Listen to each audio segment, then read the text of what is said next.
He starts by thanking the organizers, which is, of course, a perfunctory thing to do, proper, polite. However, in this case, much deserved, as the organizers have been so instrumental in creating an experience for the participants that the participants are all very much appreciative of. He then counts off, much like a drummer might. 1, 2, 3, 4. Raises the question about this counting off that occurs in so many recordings. Why do we, the listener, have to hear that counting off, those stick clicks? What's the purpose of including that in the recording itself? Is it meant to, what am I going to do here? Is it meant to create sort of a sense of verisimilitude, a sense of you were there? Is it meant to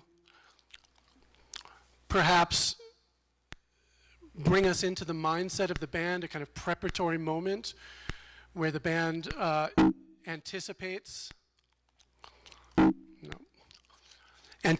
what is about to happen, where this thing is going and at what tempo, at what pace? Are we supposed to get into the same mind space, the same rhythmic space as the band? Is that the purpose of that count off, that stick click? Is it strictly organizational? Are we being put in a certain tradition of rhythmic division to which we can relate right off the bat that we might then apply to what will come shortly after that count? And why is the count always 4? Why not 2? Wouldn't that be enough to give us the sense of what's about to come?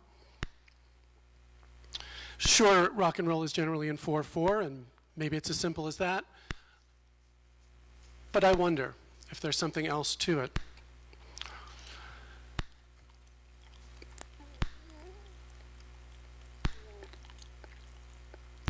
He goes on to talk about a certain kind of object, a certain kind of thing in the world, and that thing's relationship not only to other things, but to some kind of ontological substrate, I suppose, a kind of has to be before the actual being of that thing. He seems to want to indicate that there's a thought maybe not his own, that would suggest that that substrate, that ontological substrate, that has to be before the individual being in any given instance of being, would in some way organize any kind of anticipation of the object of experience. I think that's what he's getting at. So something about those objects would necessarily require a kind of objectivity, not in the sense of a subject-object divide, but an objectness, a kind of being of being, a has to be, or a might have been of being prior to the being itself. There seems to be a suggestion of that kind of beingness, beinghood. Perhaps we don't have the right word for this. Maybe we need to make it up. He wants to also think about how that particular beingness or beinghood might be constructed via something that sits in a way side by side, that sits in a kind of simultaneity, a kind of parallel track along with those objects. And this thing might go by the name of, we might want to call it material, but I don't think that's quite right. We might want to call it, well, what would it be that we would be inside and couldn't get outside of? I don't know. Well, Derrida would say text, wouldn't he? So maybe text is the word we need to use. There is no outside the text, right? So maybe that's that's where the beingness, the beinghood of being has to find itself, has to construct itself. But then again, is it constructing itself or is it being constructed? And if it's being constructed, who's doing that constructing? Is it the text? Is it the beings who are in some kind of parallelism? Is it more epistemological than that? Is it somehow us who's constructing those two tracks, those parallels? The being, the text.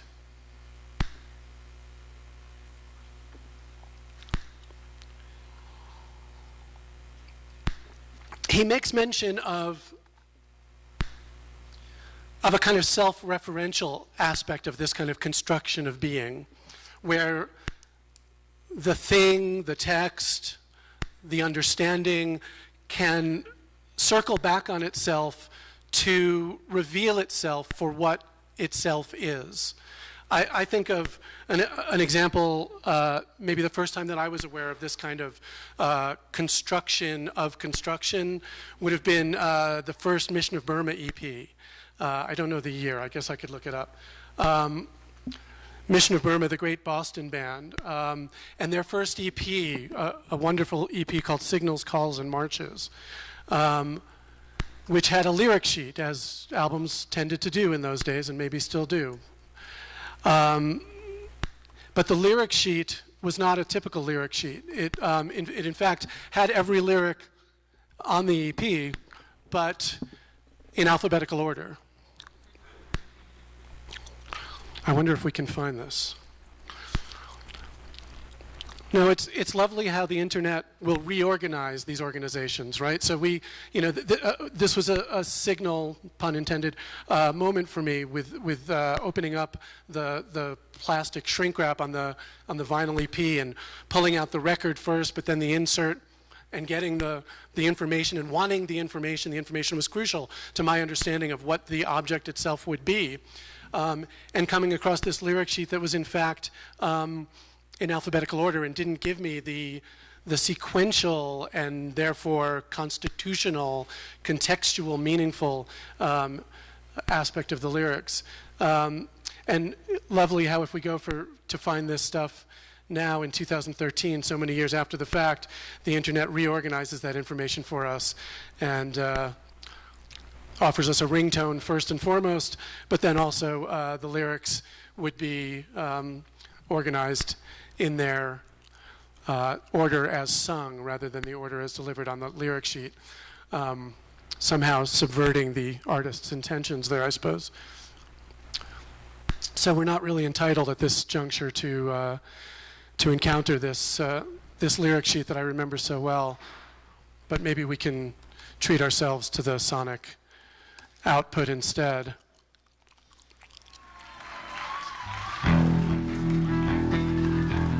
This from the live album, not from the EP, but it'll do.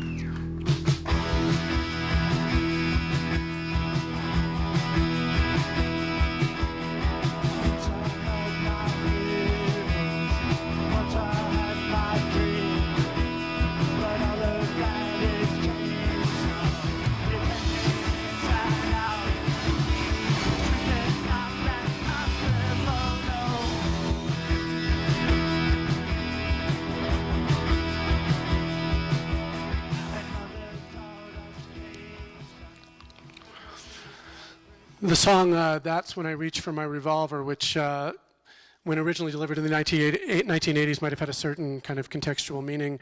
I think now, given current events, maybe a slightly different contextual meaning, as the bumper stickers here on my computer might indicate a certain different attitude towards the revolver and when one might justifiably reach for it. But this notion of constituting the object through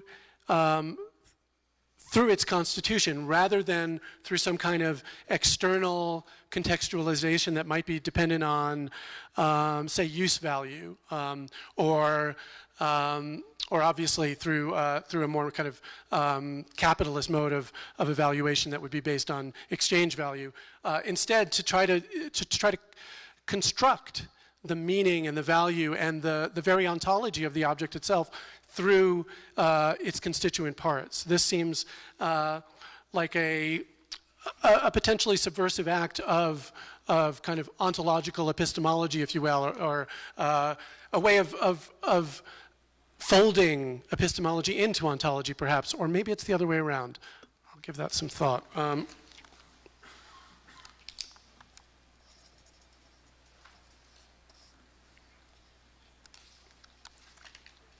No. Yeah, I mean, I think we could make a kind of diagram where we have a kind of denominator and a numerator with ontology and epistemology and a line between them. Not so much the surrature of crossing them out, but the line that comes between them and creates a certain kind of mathematical relation between one term and the other. There might be something there, something worth pursuing. I'm going to make a note of that and actually keep it in the book. That one's a keeper.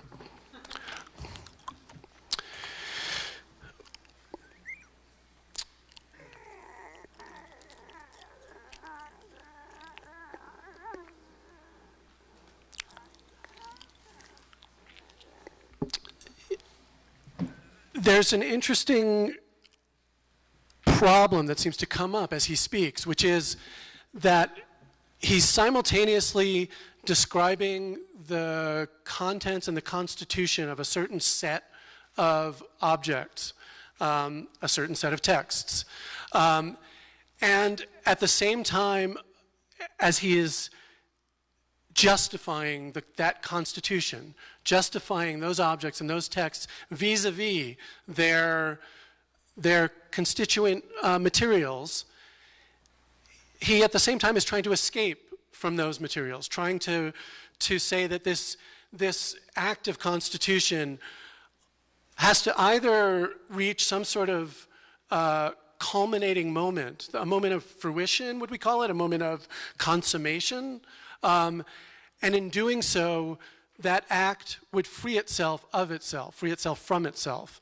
And the question that seems to be hanging in the air, that's begging, would be who or what is it that's looking to be freed? Does this act itself have a will? Does this act itself have a desire?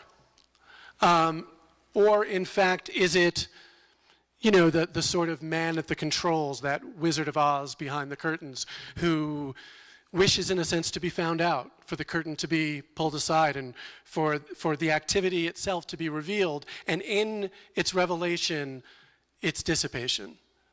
I wonder.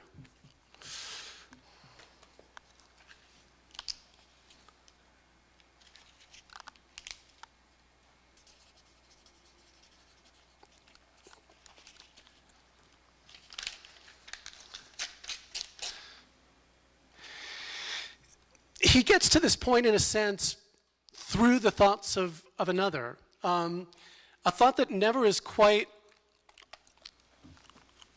spelled out, never quite, the finger never lands on it so much.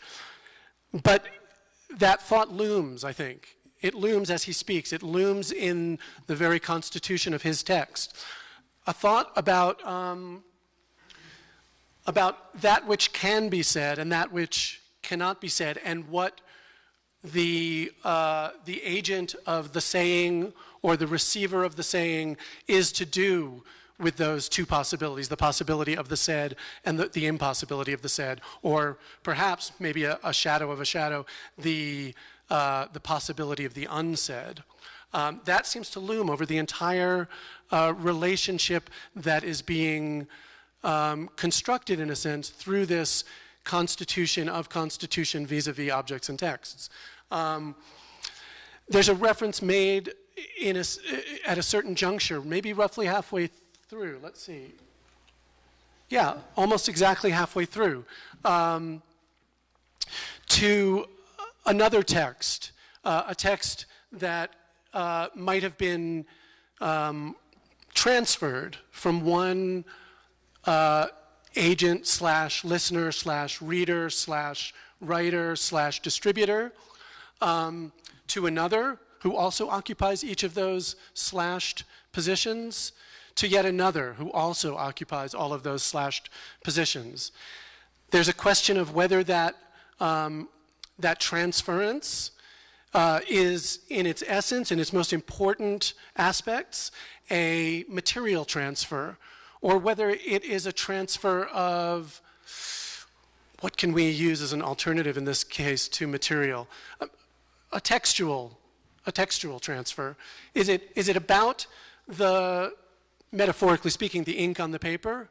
Or is it about a conveyance of ideas, emotions, expressions, structures, traditions, histories that are manifest somehow in that material ink on paper, but are not, in fact, simultaneous, parallel, identical, synonymous with the ink on the paper. So what is that transference about? What is being transferred, I think, is ultimately the question, right?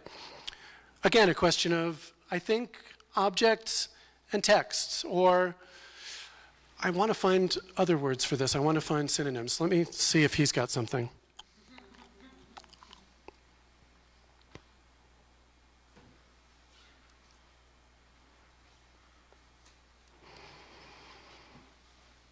He talks about how a kind of material history necessarily infects and inflects the content of that material history, or the content that is conveyed within that material history. You know, an example that comes to my mind would be the sizes of vinyl recordings from the 45 to the 33 to the 78, and then the fact that those sizes are named not, in fact, by the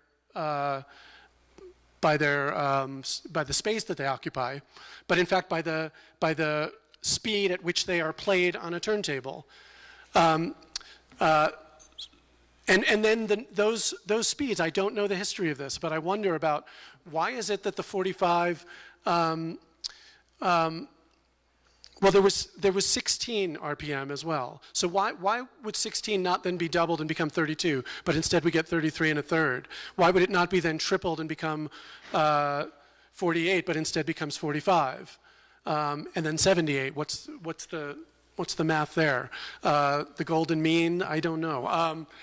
But nevertheless, those physical restraints impacted the text, the conveyance of the material on those within those physical forms. So the 45 RPM record could only hold 3.5 to 4 minutes of music. Anything more than that, and you would have great degradation of audio quality. So you're restricted, and the pop song emerges from that as a 3.5 minute form, more or less, based on the material strictures of the form. When the 33 RPM record at 12 inches becomes a more viable format, now we have the rock album emerges as a kind of form, and bands begin to think in album-sized chunks of work. Again, so the object itself, the material, has a generative relationship to the text. And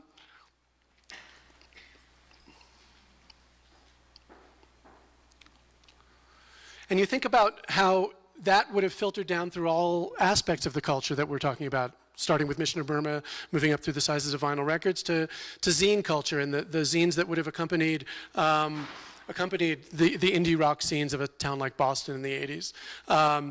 And the fact that zines really only became possible when copying machines became kind of readily available to teenagers, right? When they could sneak into their parents' office after hours and run off 100 copies of their zine. So again, the availability and the accessibility and the opportunities and restrictions of a particular material history feeding into the possibilities of the texts that are generated within those material histories. Oh, I don't want to write over that one. That's a keeper.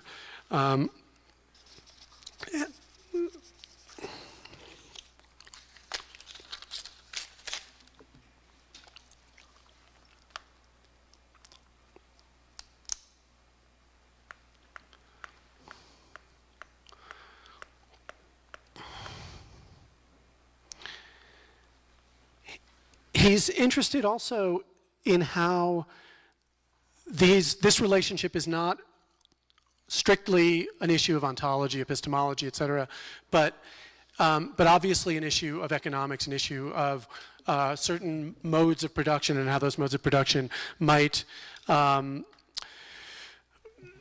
generate both the object and the text, might generate and constrain the very material the very material possibilities that first generate one and then the other. And I am not going to play chicken and egg here with what we're talking about in terms of object and text, but that those economic the economic conditions under which these things emerge becomes crucial in a sense too to any question of material, of object, of text, of epistemology, of ontology. I think about the town I grew up in, Ossining, New York, and the fact that along the bus route from my home to my high school, we would pass by a large house up a hill, a house that fairly dissimilar to the other houses in town, very set off in on a wooded hill. And the rumor, which I still to this day don't know, I don't know if it was true or not, was that Peter Frampton lived in that house on that hill. It never seemed to make sense to me. This was Ossining, New York, a town far removed from the Britain where Frampton became a star. And the fact that the Frampton of Frampton Comes Alive, you all familiar with Frampton Comes Alive? Such a seminal record for a teenager in the 1970s. That Peter Frampton could in fact live in my town along my bus route. I love that it's the first Google entry. I might pass by this gentleman who came alive in 1976, apparently. As far as I was concerned, he did. I mean, there was no Frampton until Frampton Comes Alive for me and for lots of other teenagers at that time. But that this album would have brought to life much more than just Frampton himself, of course. That in that the materiality of the double album, 12-inch gatefold sleeve that opened up so you could clean your weed, that in those materials there could be a sense of a text that wasn't at all about the text of the songs themselves, but was a text about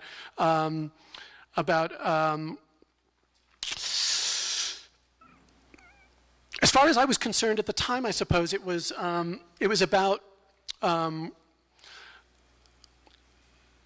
a kind of aspiration, a kind of something bigger than the bus route that took me from my home to the high school. I mean, look at the twin lights on either side of his head, illuminating him like some kind of deity. I mean, the album was fantastic. Every photograph bathed in this kind of pinkish light. But you know, of course, that's the impression of a 12-year-old coming across this album.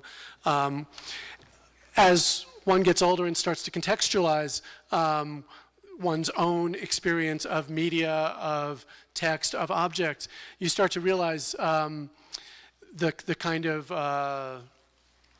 product placement is the word I want to use, that this album constitutes. It is a placement of itself within itself.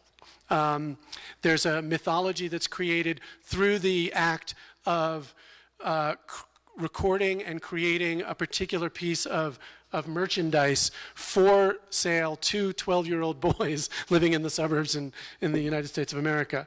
And in doing so, this kind of product placement of the product itself within the product creates a kind of magical conflation of these very things we're talking about, of the material object along with its text, a very extended text, a text for which there is, in fact, no outside. Seems to all be part and parcel of the same history as far as I can parse it. He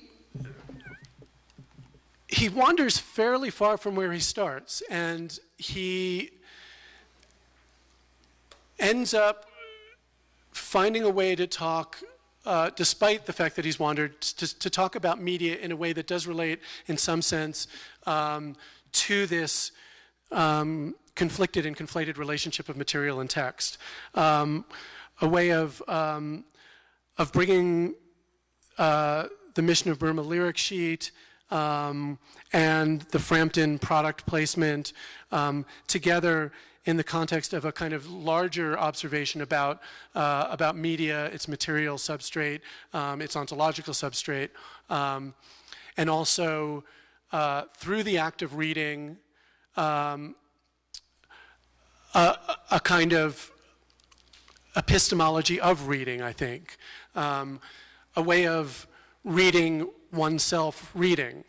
But maybe that's even too short a chain. I think we'd actually have to say that that chain extends beyond reading oneself reading to reading oneself being read, and to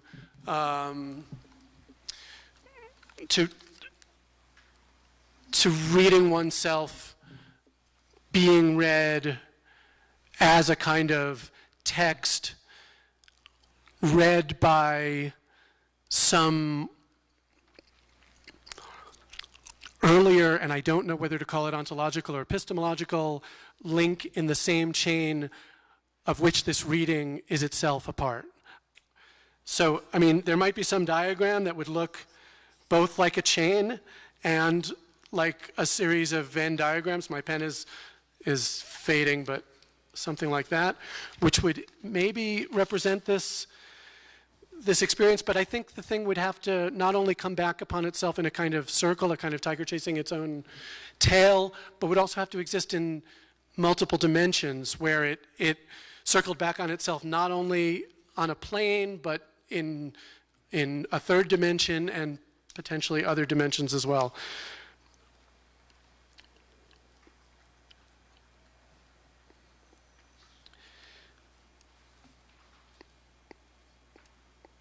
It's difficult to say if he's troubled by his reading of this reading, by his being read. There seems to be a certain palpable joy in the perversity of it all, while at the same time a kind of discomfort. A discomfort with a certain level of violence that he detects in this chain, a certain kind of cannibalism maybe, and maybe that's the reading of the reading, the eating of the eating. I think that's where we'd have to stop.